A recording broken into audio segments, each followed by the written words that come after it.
Here's some other interesting things. Jeb Bush declared martial law in Florida on September 7th, 4 days before 9/11. Check it out if you don't believe it. Do a Google. Jeb Bush declares martial law in Florida. Here are some other ones. Rumsfeld announced on September 10th that $2.3 trillion were missing from the Pentagon. Nobody remembers that because the next day, 9/11. There were warnings about the attack from a number of governments, from a number of countries. Willie Brown, the mayor, former mayor of San Francisco, was warned not to fly on that day. He now denies that, but it was reported earlier in the paper that he was warned not to fly.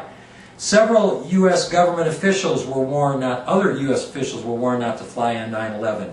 The terrorist patsies who were accused of hijacking these planes were trained at CIA-run flight schools. These Venice Beach flight schools had associations and ties and funding from the CIA. The flight manifests that for the 4 planes showed none of the hijackers' names, or no Arab names for that matter. The money for the attacks came from the USG. Word is that it came from none other than Richard Pearl to Mohammad Ahmed, who is the head of Pakistan's ISI, their secret service. $100,000 was wired from Ahmad to terrorist patsy Mohammed Atta. Bush sat in the classroom several minutes after the second plane hit. He sat there. He would not have done that if it was not an inside job, if he feared for his safety, or if they feared for the safety of those children. He would not have sat in that room if this country was really under attack. Several war games were underway on 9/11. There were between 5 and 7 overlapping war games. That's the reason there were no fighter jets scrambled to intercept these allegedly hijacked planes, is because the planes were dealing with the war games. 2 of those 5 or 7 war games were under direct control of Dick Cheney. That's highly unusual.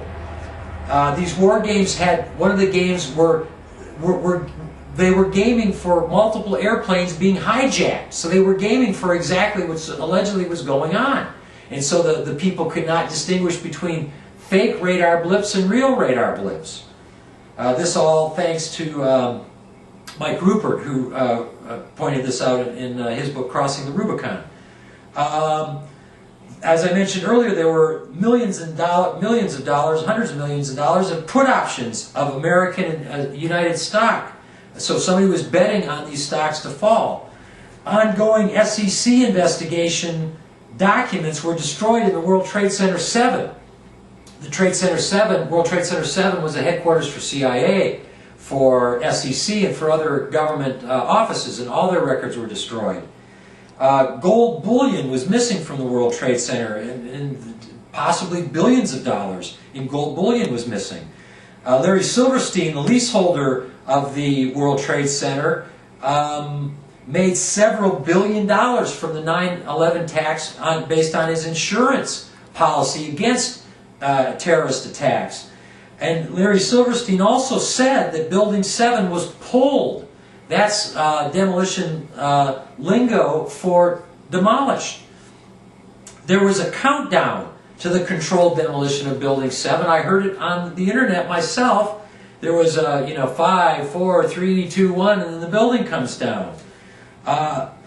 Mossad agents were actually caught celebrating and high-fiving and lighting their lighters, filming the collapse of the towers. They were picked up. A woman saw them on top of the parking structure near where she lived, and she called the police, and they came and arrested them. And they said that we are not your problem. The Palestinians are your problem. And they said, now you know what we live with every day in Israel. These 5 people worked for a phony company called Urban Moving that was a front for some of the numerous Israeli spies and Mossad agents in this country. As I mentioned, these 5 people were released along with the other 100+ Mossad agent and Israeli spies by none other than Michael Chertoff, who's now head of Homeland Security, and Mukasey, who's who's the Attorney General. So they were released back to Israel, no questions asked. This is a bizarre one, the entire Department of Naval Intelligence was killed at the Pentagon attack. And people that know about that say the reason they were was because naval intelligence actually had figured out 9/11 was going to happen, and they figured out what was going on, so it's like an Army-Navy thing. So the entire Department of Naval Intelligence was taken out in the hit on the Pentagon. And that was not a commercial airline, by the way. That was not a 757. It was likely a cruise missile and most likely an A-3 Skyhawk. Or not Skyhawk, but Sky Warrior, rather. So the evidence at the World Trade Center and the Pentagon was destroyed. They did not let independent researchers look at this evidence. They did their own investigation. FEMA looked around, and some government scientists. They would not allow an independent investigation. It's against the law to destroy evidence from a crime like this. Yet the steel was shipped off to a shipyard in China to be melted down and made into a new class of warship. Bush and Cheney, they testified to the 9/11 Commission, but it was not even under oath. And the people that heard their testimony were not even allowed to keep their notes from that testimony. What kind of testimony is that that's not even under oath? The people that are the #1 suspects for 9/11 get to testify and not even swear that it's under oath. The 9/11 Commission was run by a Bush insider, Philip Zelikoff, and to his face I called him a scurrilous liar here at Stanford a few years ago. But Philip Zelikoff is, that's not an unbiased source for an investigation of 9/11. He's a Bush insider. Come on, give me a break.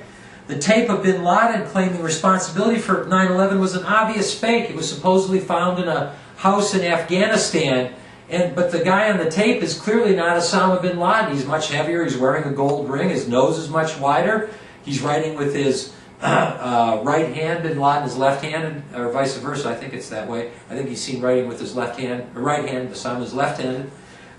The guy is clearly not Osama bin Laden, but they use that tape as an excuse, that he even admitted to it.